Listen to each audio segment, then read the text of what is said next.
राजनांदगांव पत्रिका में आप सभी का स्वागत है। आप देख रहे हैं राजनांदगांव विधानसभा चुनाव। भूपेश के मंसूबों पर फिर से दिख रहा है पानी। डॉक्टर रमन सिंह को टक्कर देने में गिरीश देवागन को याद करना पड़ रहा है नानी। राजनांदगांव का मामला है। पिछले चुनाव के ठीक पहले कांग्रेस पार्टी के राष्ट्रीय अध्यक्ष राहुल गांधी ने अपने प्रत्याशी करुणा शुक्ला के पक्ष में राजनांदगांव की धरती में रोड शो करके भाजपा सरकार के प्रति विरोध के लहर व किसानों के कर्जा माफी के घोषणाओं के भरोसे वोट मांगा था। जहां रमन सिंह 17,000 वोटों से कांग्रेस पार्टी के प्रत्याशी को पटकनी देकर जीत हासिल की थी। आंधी तूफान की तरह मिली वोटों से बनी सरकार को संभाल पाने में असफल कांग्रेस की सरकार इस चुनाव में पूरी तरह भरभरा कर गिरते दिखाई दे रहा है। दरअसल राजनीतिक पार्टियों के द्वारा लोक लुभावने भाषण व घोषणाएं आम बात हो गई है, जिसके तहत कांग्रेस पार्टी के तत्कालीन राष्ट्रीय अध्यक्ष राहुल गांधी ने स्पष्ट शब्दों में राजनांदगांव के पावनधरा में रोड शो के दौरान राजनांदगांव के बंद पड़े बीएमसी मिल को चालू करने की घोषणा की थी तथा किसानों के कर्ज माफी जैसे बड़े घोषणाओं के साथ पूरे प्रदेश में शराबबंदी की घोषणा किए थे। लेकिन सरकार अपने कार्यकाल के 5 साल बीत जाने के बाद भी राजनांदगांव में न ही बीएमसी मिल को चालू कर पाए और न ही बोल पा रहे हैं तथा बीएमसी मिल को चालू करने की बात भी नहीं कर पा रहे हैं और न ही शराबबंदी हुई और न ही किसानों के कर्ज माफी को लेकर सरकार ने जो झोल किया उस झोल को लेकर आज तक कोई निराकरण कर पाए हैं, जिससे वे किसान जो कर्ज माफी के इंतजार करते रहे उन किसानों के दुखती रग तरोताज़ा हो गई है और वह कांग्रेस की इन घोषणाओं से बड़े ही आक्रोशित दिखाई दे रहे हैं। मुगालते में चल रहे कांग्रेस पार्टी जमीनी हकीकत से दूर वापस फिर सरकार बनाने की सपना देख रहे हैं और पुनः कर्ज माफी की घोषणा को अंजाम दे दिया है। जहां सभी किसानों के कर्ज माफी के घोषणा के बावजूद केवल जिला सहकारी केंद्रीय बैंक के केसीसी लोन को माफ किया गया था, साथ ही जिला सहकारी केंद्रीय बैंक के एनपीए अर्थात गरीब लोगों के कर्ज को भी माफ नहीं किया गया था।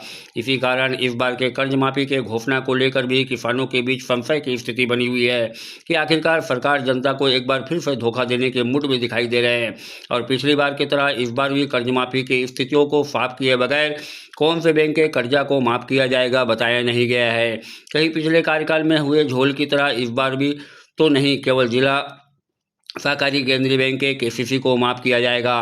पिछले कार्यकाल में सत्ता के सुख भोग चुके गिरीश देवागन प्रदेश के मुख्यमंत्री भूपेश बघेल के करीबी तथा बड़े नेता के रूप में माने जाते हैं, जो पिछले कार्यकाल में खनिज निगम के अध्यक्ष भी रहे हैं, जिनके कार्यकाल में राजनांदगांव जिले में अवैध ढंग से खनिज का दोहन अंधाधुंध तरीके से हुआ है, जो किसी आम जनता से छिपा नहीं है। परिणाम स्वरूप जिले में रेती गिट्टी व मुरम प्रचुर मात्रा में उपलब्ध होने के बावजूद प्रशासन के संरक्षण में खुले तौर पर आम जनता को महंगे दामों में बेचकर भारी लूट को अंजाम दिया गया है, जिसे इस बार राजनांदगांव से डॉक्टर रमन सिंह के बीच कांग्रेस पार्टी से गिरीश देवागन को विधायक प्रत्याशी बनाया गया है। कांग्रेस के सरकार बनते ही राजनांदगांव की हुई बेइज्जती से आम जनता आक्रोशित। 15 सालों के भाजपा के सरकार के दौरान राजनांदगांव के विधायक डॉक्टर रमन सिंह के मुख्यमंत्री होने का फायदा राजनांदगांव को मिला, इसमें कोई दो मत नहीं है। राजनांदगांव में जहां अंतर्राष्ट्रीय हॉकी स्टेडियम, मेडिकल कॉलेज की स्थापना, बेहतर सड़कें जैसे अनेक विकास कार्यों को अंजाम मिला, लेकिन कांग्रेस की सरकार बनते ही राजनांदगांव शहर को मानो ग्रहण ही लग गया।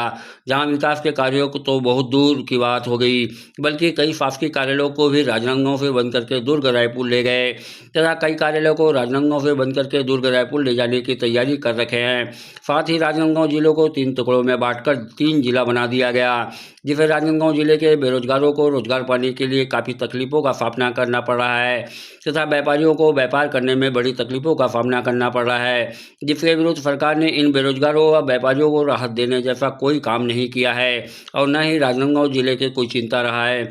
सवालों के घेरे में कांग्रेस प्रत्याशी लगभग 2 लाख मतदाता वाले विधानसभा में हर बार की तरह लगभग 50,000 मतदाताओं का वोट कांग्रेस पार्टी को हमेशा मिलता रहा है। जहां अनेक कांग्रेसी कार्यकर्ता के मेहनत व ईमानदारी को प्रदर्शित करता है, वह कांग्रेस के प्रति जिम्मेदार है। बावजूद इन मतदाताओं कार्यकर्ताओं में से एक भी व्यक्ति कांग्रेस पार्टी के नज़र में विधानसभा के दावेदार के लिए उपयुक्त नहीं है।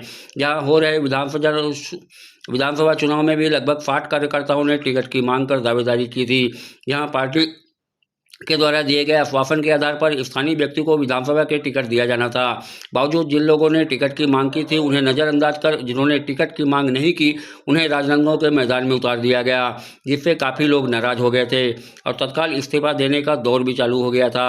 लेकिन पार्टी हाईकमान के द्वारा आक्रोशित कार्यकर्ताओं को नियंत्रण में ले लिया गया, जिससे आक्रोशित कार्यकर्ता नियंत्रण में तो आ गए लेकिन वे कितने तन मन से है आज भी भविष्य के गर्भ में दिखाई दे रहा है।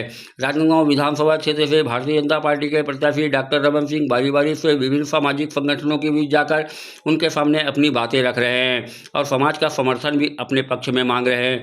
डोर टू डोर जनसंपर्क के साथ ही डॉक्टर रमन सिंह सभी समाज के प्रतिनिधियों से रूबरू हो रहे हैं। प्रदेश के मुख्यमंत्री भूपेश बघेल करेंगे रोड शो।